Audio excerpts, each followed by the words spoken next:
현대인 사람들이 마당에 들이닥친 날이었습니다. 산의 셋이었습니다. 덩치가 산만했습니다. 이 진사가 마루에서 밀려났습니다. 이준혁이 마당에 넘어졌습니다. 입가에 피가 번졌습니다. 술독이 발로 차여 뒤집혔습니다. 막걸리가 부엌바닥에 쏟아졌습니다. 책들이 마루에 쏟아졌습니다. 그때였습니다. 사내들 앞에 누군가 섰습니다. 11살이었습니다. 작았습니다. 까무잡잡한 얼굴이었습니다. 그리고 웃고 있었습니다. 사내들이 멈추었습니다. 웃는 얼굴 앞에서 멈추었습니다. 이 아이가 누구냐고요? 민며느리였습니다. 이 집에 온 지 넉 달 된 11살 민며느리였습니다. 민며느리, 요즘은 없는 풍습입니다. 하지만 조선시대에는 있었습니다. 가난한 집 딸을 어린 나이에 남의 집에 미리 데려다 두는 것이었습니다. 밥을 먹여주는 대신 집안일을 익히고 나이가 차면 그 집 며느리가 되는 거였습니다. 지금으로 치면 팔려가는 것과 다를 게 없었습니다. 아비가 죽고 빚만 남았을 때, 딸을 키울 수 없을 때, 선택지가 없을 때 그렇게 보내는 거였습니다. 오늘 이야기의 주인공 순이도 그렇게 갔습니다. 11살에 낡은 보따리 하나 들고 장돌뱅이 아비가 물려준 주판 하나 품에 안고 망해가는 양반집에 웃으면서 들어갔습니다. 마을 사람들이 말했습니다. 불쌍한 아이네. 저 집이 살아날 것 같냐. 민며느리가 고생만 하다 끝나겠구나. 하지만 3년 뒤 그 집은 달라져 있었습니다. 집을 살린 건 돈도 권력도 아니었습니다. 11살 민며느리가 아비한테 배운 것들이었습니다. 입을 덮으시고 눈 살짝 감으시고 천천히 시작합니다. 이야기를 시작하려면 아버지 이야기부터 해야 합니다. 아버지의 이름은 박서봉이었습니다. 경기도와 충청도 사이를 오가는 보부상이었습니다. 봄에는 씨앗, 여름에는 삼배, 가을에는 곶감, 겨울에는 약재, 팔지 못할 물건이 없었습니다. 하지만 서봉의 진짜 장기는 따로 있었습니다. 사람을 읽는 것이었습니다. 서봉은 처음 만난 사람을 보면 세 가지를 먼저 보았습니다. 눈이 어디를 향하는가, 손이 무엇을 만지는가, 발이 어느 쪽을 향하고 있는가. 눈이 물건을 향하면 사고 싶은 것이 있는 것, 손이 주머니를 만지면 돈 걱정을 하는 것, 발이 안쪽을 향하면 아직 마음을 못 정한 것. 그걸 읽고 나서야 입을 열었습니다. 서봉이 딸 순이에게 이것을 처음 가르친 건 순이가 5살 때였습니다. 아버지 등에 업혀 장터를 돌아다니던 날이었습니다. 순아, 저기 저 할머니 봐라. 응? 눈이 어딜 보는지 봐. 순이가 눈을 크게 뜨고 보았습니다. 포목전 앞에 걸린 붉은 천을 보고 있었습니다. 저 빨간 천 보고 있어요. 그래, 근데 왜 안 사고 있는 것 같으냐? 손이요, 주머니를 만지고 있어요. 그래, 돈이 없는 거야. 그럼 저 할머니한테 비싼 천을 내밀면 되겠냐, 안 되겠냐? 안 되겠어요. 그럼 뭘 내밀어야 하지? 비슷하게 예쁜데 싼 것? 서봉이 껄껄 웃었습니다. 맞다, 우리 순이가 장사꾼이다. 그날부터였습니다. 장터가 교실이었습니다. 사람들이 교과서였습니다. 순이가 7살 되던 해 겨울, 눈이 내리는 장터였습니다. 서봉이 팔다 남은 엿 한 덩이를 들고 있었습니다. 이걸 어떻게 팔 것 같으냐? 아무도 없는데요? 없는 것 같으냐? 장터 구석에 낡은 옷을 입은 아이가 서 있었습니다. 엿판을 바라보고 있었습니다. 서봉이 그 아이 앞에 쪼그려 앉았습니다. 엿 먹을래? 공짜야. 아이가 받아 먹었습니다. 눈이 커졌습니다. 서봉이 일어서며 순이한테 말했습니다. 저 아이 집에 가서 뭐라고 할 것 같으냐? 아저씨가 공짜로 줬다고요. 그러면 내일 누가 올 것 같으냐? 저 아이 엄마요? 서봉이 웃었습니다. 공짜로 준 엿 한 조각이 내일 10조각 값이 되는 거야. 사람은 말이다, 받으면 갚고 싶어 하거든. 그 마음을 믿는 게 장사야. 순이가 9살 되던 해 봄, 어머니가 열병으로 세상을 떠났습니다. 사흘 만이었습니다. 장터에서 돌아온 서봉은 마당에 서 있었습니다. 해가 지도록 순이가 옆에 섰습니다. 아버지, 슬프지 않아요? 슬프지. 근데 왜 웃어요? 서봉이 딸을 내려다보았습니다. 눈이 빨갛게 부어 있었습니다. 그래도 웃었습니다. 순아, 슬플 때 울면 주변 사람도 무너진다. 아버지가 무너지면 네가 무너지거든. 웃음은 나를 위한 게 아니야. 옆에 있는 사람을 위한 거야. 그래서 제일 힘들 때 웃어야 해. 순이가 그날 배웠습니다. 웃음은 행복해서 짓는 게 아니구나. 웃음이 행복을 만드는 거구나. 그리고 순이가 10살 되던 해 여름, 서봉이 순이를 불렀습니다. 방문을 닫았습니다. 보따리를 꺼냈습니다. 안에서 주판이 나왔습니다. 구슬이 몇 개 없는 작고 낡은 주판이었습니다. 이게 아버지 주판이다. 처음 장사 시작할 때부터 쓰던 거야. 순이가 받았습니다. 아버지가 말했습니다. 돈도 못 남겨주고 땅도 못 남겨주는구나. 미안하다. 순이가 고개를 저으려 했습니다. 서봉이 계속 말했습니다. 그 대신 아버지가 가르쳐준 것들, 그게 다 이 주판 안에 있어. 딸의 손을 잡았습니다. 잘 들어라. 딱 3가지만. 첫째, 웃는 사람한테 때가 온다. 찡그린 사람한테는 기회가 지나쳐. 웃는 사람한테는 기회가 오고 또 온다. 이유는 몰라. 그냥 세상이 그렇게 생겨먹었어. 둘째, 싸우면 둘 다 다친다. 아무리 이겨도 싸우면 상처가 남아. 둘 다 얻는 방법을 찾아. 없을 것 같아도 찾으면 꼭 있어. 셋째, 사람은 받으면 갚고 싶어 해. 이걸 믿어야 해. 안 갚는 사람도 있어. 그래도 믿어야 해. 믿는 사람이 결국 더 많이 받거든. 알겠느냐? 순이가 고개를 끄덕였습니다. 서봉이 웃었습니다. 우리 순이는 잘 살 거야. 아버지는 그게 제일 다행이야. 그해 가을, 서봉이 장터에서 쓰러졌습니다. 다음 날 새벽에 눈을 감았습니다. 아버지가 간 뒤 중매쟁이 아주머니가 왔습니다. 순이야, 좋은 집이 있다. 어떤 집이요? 이진사댁이야. 순이가 아는 이름이었습니다. 이진사댁이면 기와집 있는데요? 맞아. 아주머니가 조심스럽게 덧붙였습니다. 근데 형편이 좀 어렵긴 해. 빚이 있어. 얼마나요? 중매쟁이가 말했습니다. 많아. 순이가 잠깐 생각했습니다. 민며느리로 가는 거죠? 그래, 나이가 차면 며느리가 되는 거야. 그 전까지는 집안일 배우는 거고. 순이가 고개를 끄덕였습니다. 가겠습니다. 중매쟁이가 놀랐습니다. 그리 쉽게 결정해도 되느냐? 순이가 웃었습니다. 아버지가 없으면 어차피 저 혼자예요. 밥 먹여주는 집이 있으면 가야죠. 그런데 솔직히 말하면 순이는 무섭지 않은 척했습니다. 그날 밤 빈 방에 혼자 앉아서 아버지 주판을 꺼냈습니다. 딸깍딸깍 머릿속으로 주판알을 튕겼습니다. 민며느리라는 건 그 집 식구도 아니고 손님도 아닌 거야. 어린데 아는 사람도 없는데 살아남아야 해. 딸깍. 무섭다. 딸깍. 근데 아버지가 뭐라고 했지?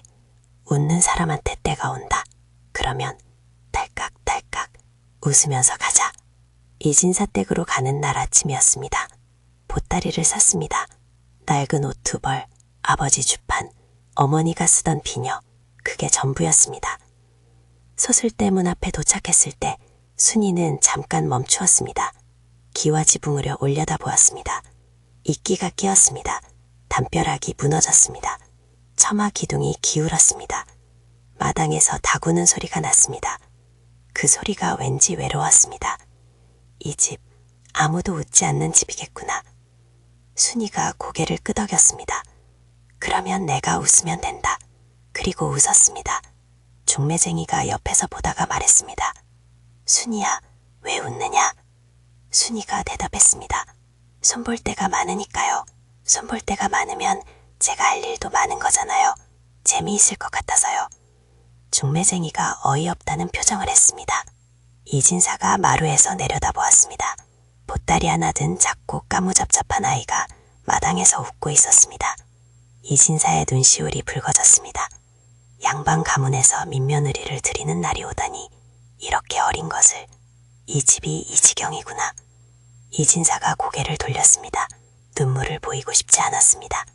내가 순이냐? 예. 이진사는 아이를 한참 내려다보았습니다. 아이는 여전히 웃고 있었습니다. 이진사가 조용히 말했습니다. 들어오너라. 순이가 신발을 벗고 마루에 올랐습니다. 민며느리의 첫날이었습니다. 이준혁이 누구냐 하면 23살이었습니다. 키가 컸습니다. 어깨가 넓었습니다. 눈이 맑았습니다. 생김새만 보면 누구든 기대를 했을 겁니다. 하지만 그것뿐이었습니다. 이준혁은 어릴 때부터 몸이 약했습니다. 잔병이 잦았습니다. 겨울마다 알아누웠습니다. 그러다 보니 집 밖으로 잘 나가지 못했습니다. 아이들과 어울리는 대신 혼자 글을 읽었습니다. 혼자 글을 썼습니다. 그 덕에 글씨가 대단히 좋아졌습니다. 붓을 잡으면 다른 사람이었습니다. 먹이 종이에 닿는 순간 손이 흔들리지 않았습니다. 호흡이 안정되었습니다. 글자가 살아났습니다. 훈장이 말했습니다. 이 아이 글씨는 과거장에서 따로 알아볼 수 있을 정도다. 그런데 붓을 내려놓으면 달랐습니다. 이준혁은 사람 앞에서 말을 잃었습니다. 손님이 오면 반으로 들어갔습니다. 빚쟁이가 오면 뒷문으로 피했습니다. 아버지 앞에서는 고개를 숙였습니다. 장터에 나가면 물건값을 못 깎았습니다. 상대 눈을 마주치면 시선을 피했습니다. 스스로도 알았습니다. 내가 이러면 안 된다는 것을. 하지만 알면서도 안 됐습니다. 몸이 먼저 반응했습니다. 누군가 앞에 서면 심장이 빨라졌습니다. 입이 말랐습니다. 손이 차가워졌습니다. 그 느낌이 너무 싫어서 더 피하게 됐습니다. 이 진사는 아들이 그렇다는 걸 알았습니다. 하지만 어떻게 해야 할지 몰랐습니다. 마을 사람들이 말했습니다. 이진사 아드님은 좀 이상하지 않소? 저 나이에 장에도 못 나가고 어른 앞에서 말도 못하고. 이 진사가 들을 때마다 가슴이 아팠습니다. 아들이 잘못된 게 아니었습니다. 그냥 아직 제자리를 못 찾은 거였습니다. 하지만 그걸 설명할 말을 이 진사도 몰랐습니다. 순이가 이 집에 온 첫날 밤이었습니다. 이준혁은 안방 문 앞에서 서성였습니다.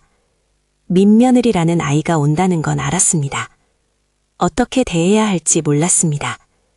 결국 부엌 쪽으로 갔습니다. 불이 켜져 있었습니다. 순이가 붓두막 앞에 앉아 있었습니다. 보따리를 풀고 있었습니다. 이준혁이 문틀에 기대서 보았습니다. 낡은 주판이 나왔습니다. 이준혁이 말하려다가 목이 막혔습니다. 침을 삼켰습니다. 순이가 고개를 들었습니다. 저녁은 먹었느냐? 순이가 웃었습니다. 네, 먹었습니다. 서방님은요? 이준혁이 귀가 빨개졌습니다.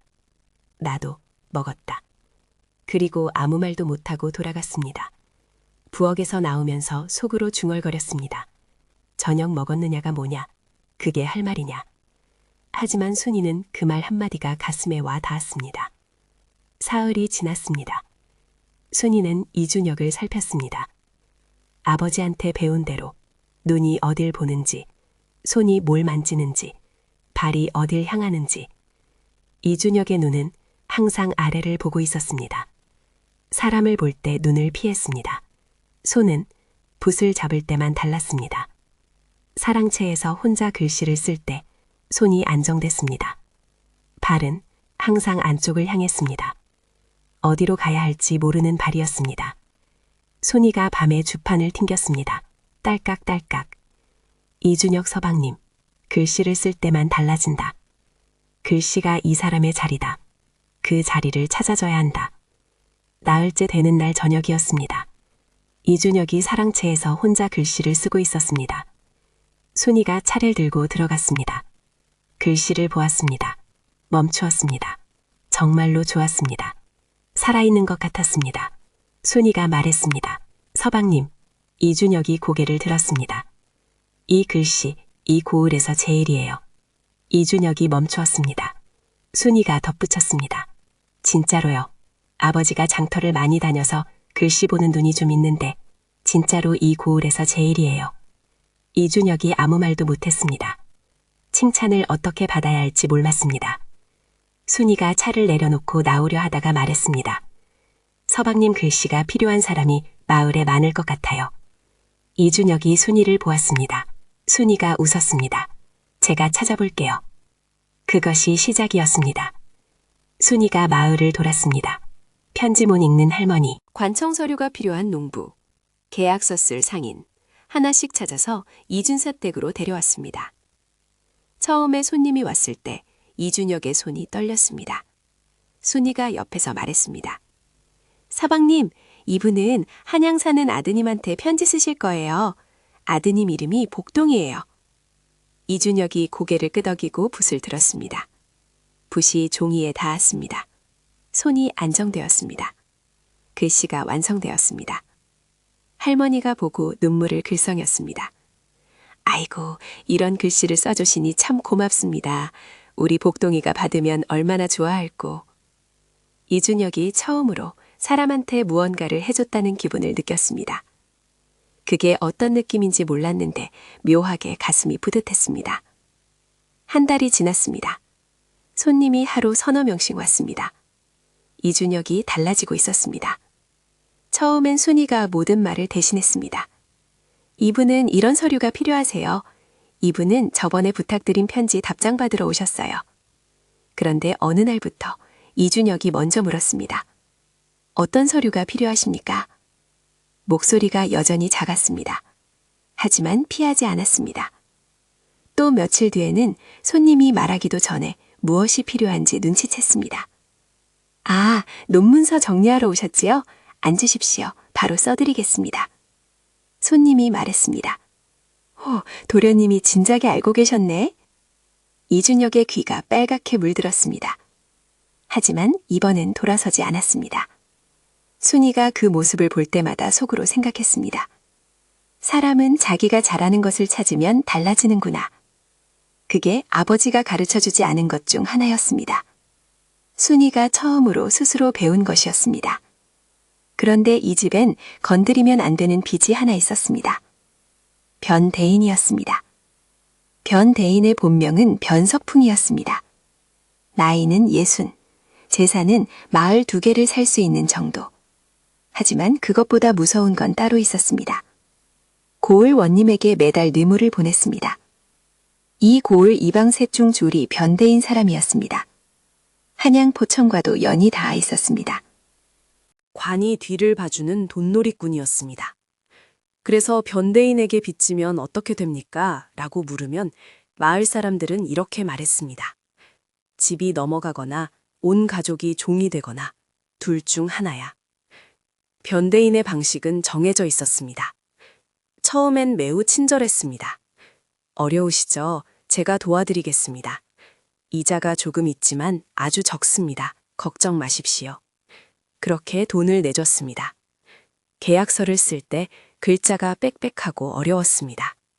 일부러 그렇게 썼습니다. 글 모르는 사람, 법을 모르는 사람이 넘어가도록. 그리고 기다렸습니다. 이자 낼 날이 하루만 지나도. 다음 날 아침 험상 굳은 사내들이 왔습니다. 원통리 농부 이야기가 유명했습니다. 흉년이 들어 굶게 되자 변대인을 찾아갔습니다. 이자가 한 달에 3푼이요. 아주 적소. 석 달 뒤 이자가 10푼이 되어 있었습니다. 계약서에 복리로 적혀 있었습니다. 농부는 몰랐습니다. 그냥 도장을 찍었으니까요. 변대인 사내들이 왔습니다. 못 갚으면 논을 내놓으시오. 농부가 사정했습니다. 가을 추수 때 갚겠소. 조금만 기다려 주시오. 기다리면 이자가 더 붙소. 더 불어날 거요. 논 두마지기가 넘어갔습니다. 그해 겨울 그 가족은 마을을 떠났습니다. 장터 약재상 이야기도 있었습니다. 5년 전에 변대인한테 돈을 빌렸습니다. 이자를 내다가 딱 한 달을 못 냈습니다. 변대인이 계약서를 들이밀었습니다. 30일 이상 연체 시 가게를 담보로 넘긴다. 약재상 주인이 관청에 억울함을 호소했습니다. 하지만 관청 아전이 변대인 사람이었습니다. 묵살됐습니다. 약재상은 변대인 소유가 됐습니다. 그리고 약재상 주인은 자기 가게에서 점원이 됐습니다. 자기 가게에서 월급을 받는 처지가 됐습니다. 변대인이 이진사 댁을 노린 건 처음부터였습니다. 이진사가 대과에 계속 떨어진다는 걸 알았습니다. 살림이 기울어 간다는 걸 알았습니다. 아들이 세상 물정을 모른다는 걸 알았습니다. 그리고 진짜로 원하는 게 있었습니다. 이 집터였습니다. 고을 안에서 제일 좋은 자리. 물이 가까웠습니다. 장터로 가는 길목이었습니다. 언덕 위라 바람이 잘 통했습니다. 변대인은 처음부터 이 집터를 원해서 이 진사에게 접근했습니다. 그 변대인이 순이가 이 집에 온 지 넉 달째 되던 날 가마를 타고 나타났습니다. 종을 내때리고 마루에 앉더니 말했습니다. 이진사, 이자가 많이 쌓였소. 이진사가 조용히 대답했습니다. 알고 있소. 조만간 갚겠소. 변대인이 부채를 펼쳤습니다. 조만간? 그 말을 몇 번 들었는지 기억하오? 품에서 종이를 꺼냈습니다. 지금까지 쌓인 이자요. 이달 안에 원금의 절반을 갚으시오. 이 진사가 종이를 받았습니다. 숫자가 상상보다 컸습니다. 못 갚으면? 변대인이 집을 천천히 둘러보았습니다. 이 집 문서를 내가 가져가겠소. 그때 순이가 차를 들고 나왔습니다. 차 한 잔 드십시오. 변대인이 아이를 보았습니다. 이 집 식구냐? 예, 며느리 될 아이입니다. 변대인이 위아래를 훑었습니다. 형편이 이러니 민며느리를 들였구만. 모욕적인 말이었습니다. 이 진사가 입술을 깨물었습니다. 순이는 웃었습니다. 변대인이 그 웃음을 보고 눈썹을 올렸습니다. 이 상황에 웃어?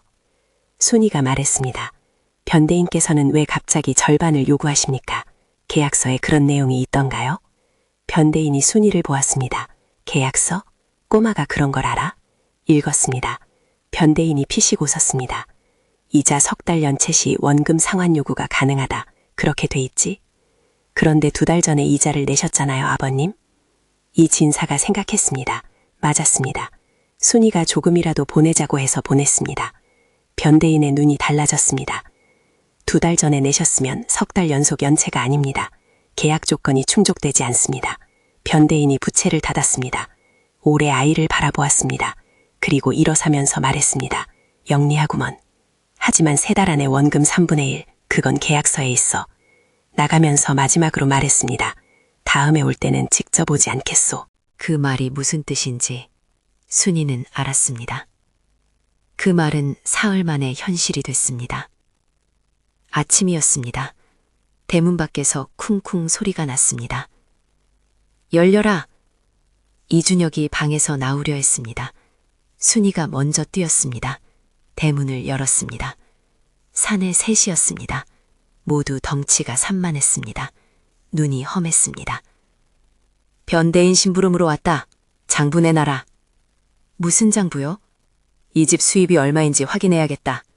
그런 장부는 없습니다. 없으면 없는 대로 확인해야지. 사내들이 들어오려 했습니다. 순이가 문 앞에 버티고 섰습니다. 11살 아이가 새 사내 앞에 섰습니다. 다리가 떨렸습니다. 하지만 얼굴은 웃고 있었습니다. 아버지가 그랬습니다. 흔들리는 걸 보여주면 안 된다. 웃는 얼굴은 아무것도 안 보여준다. 아버님이 계셔야 들어오실 수 있습니다. 잠깐 기다려 주십시오. 이진사가 나왔습니다. 무슨 일이요? 변대인 어르신 명으로 왔습니다. 집안을 좀 봐야겠소. 사내 하나가 이진사를 옆으로 밀쳤습니다. 이진사가 마루 끝에서 휘청거렸습니다. 이준혁이 달려왔습니다. 손을 대지 마시오. 사내가 이준혁을 밀쳤습니다. 이준혁이 마당에 넘어졌습니다. 입가에 피가 번졌습니다. 순이가 달려갔습니다. 서방님! 사내들이 집안으로 들어갔습니다. 부엌을 뒤졌습니다. 술독을 발로 찼습니다. 쿵! 뒤집어졌습니다. 새로 채운 막걸리가 바닥에 쏟아졌습니다. 막둥이가 달려왔습니다. 이게 무슨 짓입니까? 사내가 막둥이를 손으로 쳤습니다. 막둥이가 비틀거렸습니다. 사랑채로 갔습니다. 이진사 서재를 찢었습니다. 책들이 마루에 쏟아졌습니다. 이진사가 그 광경을 보았습니다. 손을 잡았습니다. 아무것도 할 수 없었습니다. 사내들이 나오면서 말했습니다. 변대인 어르신이 전하신다. 3달 안에 3분의 1 못 받으면 다시 온다. 다음에 올 때는 오늘보다 더 할 거라고. 그리고 갔습니다. 마당이 조용해졌습니다. 이진사가 마루에 주저앉았습니다. 아무 말도 없었습니다. 이준혁이 일어섰습니다. 무릎에 흙을 털었습니다. 주먹을 쥐었습니다. 꽉 쥐었습니다. 손이 떨렸습니다. 분해서 떨리는 손이었습니다. 막동이가 쏟아진 술독 앞에 쪼그려 앉았습니다. 순이가 부엌으로 들어갔습니다. 아무도 보지 않는 곳에서 주판을 꺼냈습니다. 손이 떨렸습니다. 딸깍 주판알 하나를 튕겼습니다. 숨을 들이마셨습니다. 그리고 억지로 웃었습니다.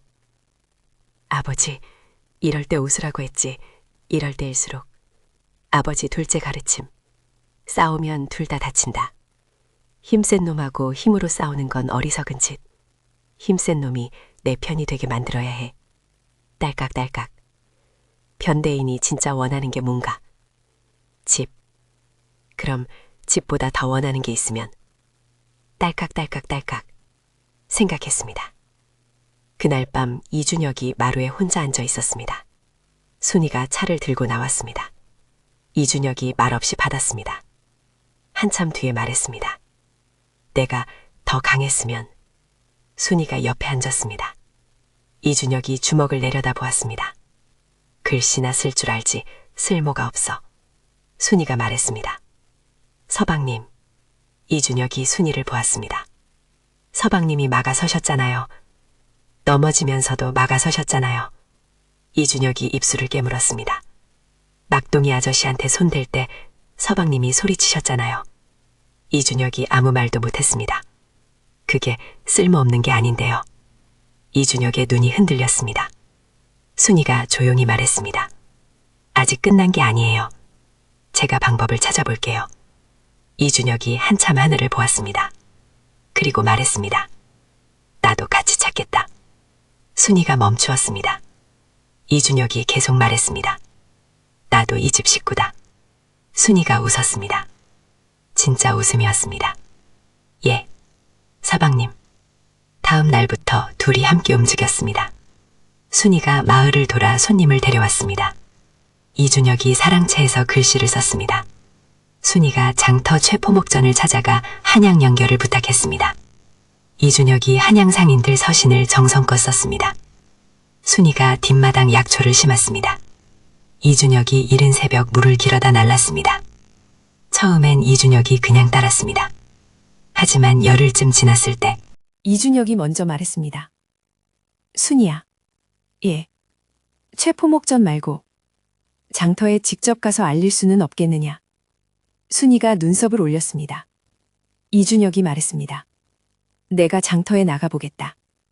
얼굴을 알려야 사람들이 믿지 않겠느냐. 순이가 잠깐 멈추었습니다. 서방님이 직접 가시겠어요? 이준혁이 고개를 끄덕였습니다.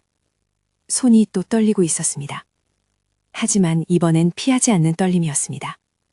장터에 나간 이준혁은 처음엔 말을 못했습니다. 장사꾼들이 지나갔습니다. 이준혁이 서 있었습니다. 발이 떨어지지 않았습니다. 그때 순이가 옆에서 말했습니다. 저기 저 아저씨. 짐을 지고 가시는데 어딘가에 서류 내야 할 것 같은 얼굴이에요. 이준혁이 보였습니다. 그 사내는 한 손에 종이를 쥐고 있었습니다. 계속 들여다보고 있었습니다. 이준혁이 걸어갔습니다. 어디에 내실 서류입니까?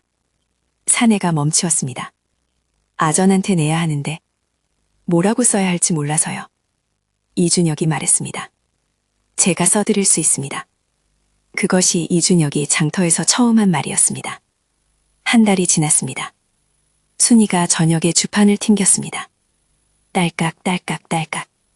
이진사와 이준혁이 나란히 앉았습니다. 58냥입니다. 이진사가 눈을 감았습니다. 3분의 1이 66냥이었습니다.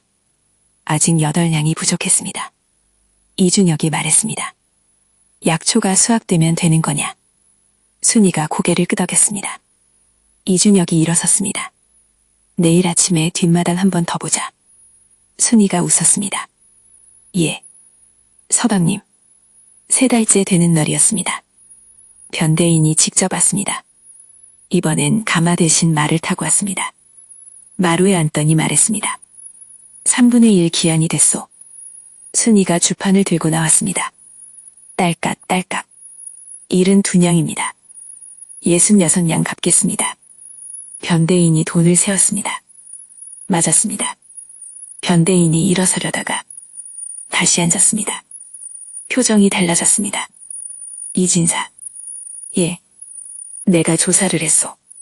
무슨 조사요? 변대인이 느리게 말했습니다. 이 집 도련님이 삭슬 받고 대서일을 한다더군. 양반이 삭슬 받으면 양반 신분을 포기하는 거 아니겠어? 내가 관청에 한마디만 하면 이 진사의 얼굴이 하얗게 됐습니다. 이준혁이 주먹을 쥐었습니다. 변대인이 계속했습니다. 이 집 도련님 양반 자격 박탈하고 민적에 올리면 이 집 가문은 그날로 끝이지. 마루가 얼어붙었습니다. 변대인이 부채를 펼쳤습니다. 뭐 내가 그러고 싶지는 않아. 그냥 나머지 원금 전부를 한 달 안에 갚으면 없던 일로 하지. 200냥. 나머지 원금 전부였습니다. 그리고 한 가지 저. 변대인이 마당을 둘러보았습니다. 뒷채도 내 이름으로 이전해주면 기한을 2달 더 주지. 이 진사의 얼굴에서 핏기가 사라졌습니다. 뒷채는 돌아가신 어머님이 있으시던 방이었습니다. 변대인이 일어서면서 말했습니다. 한 달 안에 연락 주시오. 변대인이 가고 나서 이 진사가 마루에서 고개를 떨궜습니다. 이준혁이 마당에 서 있었습니다. 막동이가 부엌 앞에 서 있었습니다. 아무도 말을 하지 않았습니다. 이준혁이 먼저 입을 열었습니다. 내가 대서일을 안 하면 되는 것 아니냐? 순이가 고개를 저었습니다. 지금 그만두면 변대인이 이미 알고 있다는 걸 관청에 고할 거예요. 이준혁이 주먹을 쥐었습니다. 그럼 어떻게 하느냐? 순이가 잠깐 생각하다가 말했습니다. 서방님, 변대인이 제일 무서워하는 게 뭔지 아세요? 이준혁이 순이를 보았습니다. 나쁜 소문이에요. 한양 상인들 사이에서. 그 사람이 한양 상인들 돈도 굴리거든요. 나쁜 소문이 나면 그게 다 끊겨요. 이준혁이 말했습니다. 그러면 나쁜 소문이 날 수 있다는 걸 알게 하면 되는 거냐? 순이가 고개를 끄덕였습니다. 이준혁이 말했습니다. 최포목전 주인이 한양 상인들하고 연이 닿았지. 예, 내가 가겠다. 순이가 멈추었습니다. 제가 가겠습니다. 서방님은? 이준혁이 말했습니다. 내가 가겠다고 했다. 이 집 일이다. 내가 해야 할 일이 있으면 해야지. 순이가 이준혁을 보았습니다. 이준혁의 눈이 피하지 않았습니다. 예, 서방님. 이준혁이 최포목전을 찾아갔습니다. 처음엔 말문이 막혔습니다. 하지만 손님이 앞에 있을 때처럼 필요한 말만 했습니다. 변대인이 저희 집에 무리한 요구를 하고 있습니다. 주인 어른이 이 고을 상황을 한양에 알려주신다면 저희가 그 은혜를 잊지 않겠습니다. 최포목전 주인이 이준혁을 보았습니다. 도련님이 직접 오셨소. 예. 주인이 팔짱을 꼈습니다. 그 변대인 때문에 당한 사람이 나도 아는 사람 중에 있어. 내가 나서주지. 이준혁이 깊이 고개를 숙였습니다. 감사합니다. 돌아오는 길에 이준혁은 손이 떨리지 않는 걸 느꼈습니다. 열흘 뒤 변대인이 다시 왔습니다. 마루에 앉더니 말했습니다. 결정했소. 이준혁이 나왔습니다. 순이가 아니라 이준혁이 나왔습니다. 변대인이 눈썹을 올렸습니다. 변대인께 드릴 말씀이 있습니다. 이준혁의 목소리가 떨렸습니다. 하지만 물러서지 않았습니다. 최포목전 주인 어른이 변대인께 전하는 말씀이 있다 하셨습니다. 변대인의 눈이 달라졌습니다. 최포목전이, 예, 이준혁이 나랬습니다. 한양 상인들 사이에서 이 고을 돈놀이 이야기가 돈다고 하셨습니다. 어느 집이 망했다더라, 어느 집이 넘어갔다더라. 변대인의 부채손이 멈추었습니다. 이준혁이 계속했습니다. 변대인께서 저희 집 일을 관대하게 마무리하시면 주인 어른이 한양에 좋게 전하신다 하셨습니다. 이 고을에서 인심 좋은 분이라고. 마루가 조용해졌습니다. 변대인이 오래 이준혁을 보았습니다. 그리고 순이를 보았습니다. 그리고 다시 이준혁을 보았습니다. 부채를 천천히 접었습니다. 원금 1년 기한으로 하지. 이자는 계약서대로. 이준혁이 말했습니다. 감사합니다. 목소리가 떨렸습니다. 하지만 분명했습니다. 변대인이 일어서면서 이준혁을 보았습니다. 도련님이 많이 달라지셨군. 변대인이 잠깐 멈추었습니다. 그리고 돌아섰습니다. 가마에 오르면서 마지막으로 혼잣말처럼 말했습니다. 장돌뱅이 딸이 도련님을 키웠구만. 1년이 지났습니다. 순이는 12살이 되어 있었습니다. 이 진사댁이 달라졌습니다. 담벼락이 새로 사였습니다. 기와가 여러 장 올랐습니다. 사랑채에 사람 소리가 났습니다. 막동이 품삯이 밀리지 않았습니다. 이준혁의 이름이 한양에까지 알려졌습니다. 그날 저녁, 순이가 주판을 튕겼습니다. 딸깍딸깍딸깍딸깍. 212냥입니다. 이진사가 눈을 감았습니다. 이준혁이 말했습니다. 진짜냐? 예. 이진사가 조용히 물었습니다. 순아? 예. 내 아비가 보부상이었다 했지? 예. 3가지를 가르쳐줬다고 했지? 예. 그게 다 뭐였더냐? 순이가 생각했습니다.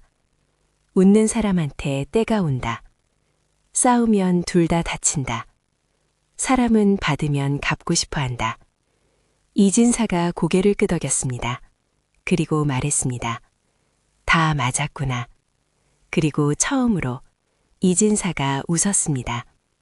그날 밤 달이 환했습니다.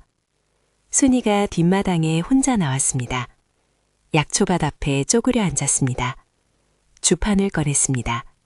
낡고 작은 주판, 구슬이 몇 개 없는 아버지 주판. 달빛이 주판 위에 내려앉았습니다. 딸깍, 아버지, 딸깍딸깍. 첫째, 웃는 사람한테 때가 온다. 맞았어요. 둘째, 싸우면 둘가 다친다. 맞았어요. 셋째, 사람은 받으면 갚고 싶어 한다. 딸깍딸깍딸깍. 발소리가 들렸습니다. 이준혁이었습니다. 뭘 하느냐? 주판 셈이요. 이준혁이 옆에 쪼그려 앉았습니다. 둘이 잠깐 약초밭을 바라보았습니다. 이준혁이 말했습니다. 순아? 예. 민며느리로 왔을 때 무섭지 않았느냐? 순이가 잠깐 멈추었습니다. 무서웠어요. 이준혁이 순이를 보았습니다. 근데 왜 웃었느냐? 순이가 대답했습니다. 아버지가 그랬어요. 제일 힘들 때 웃어야 한다고. 그 웃음이 옆에 있는 사람을 지켜준다고. 이준혁이 오래 그 말을 씹었습니다. 그리고 조용히 말했습니다. 그 웃음 덕분에 나도 달라진 것 같다. 순이가 고개를 들었습니다. 이준혁이 하늘을 보았습니다. 처음엔 아무것도 못했다. 사람 앞에서 말도 못했다. 근데 네가 먼저 나를 믿어줬거든. 글씨가 이 고을 최고라고 했을 때 진심인 게 느껴졌거든. 이준혁이 하늘을 보며 말했습니다. 사람이 나를 믿어주면 나도 할 수 있다는 생각이 생기더라. 잠깐이었습니다. 이준혁이 말했습니다. 저녁은 먹었느냐? 순이가 멈추었습니다. 그리고 크게 웃었습니다. 이준혁이 어리둥절한 얼굴을 했습니다. 왜 웃느냐?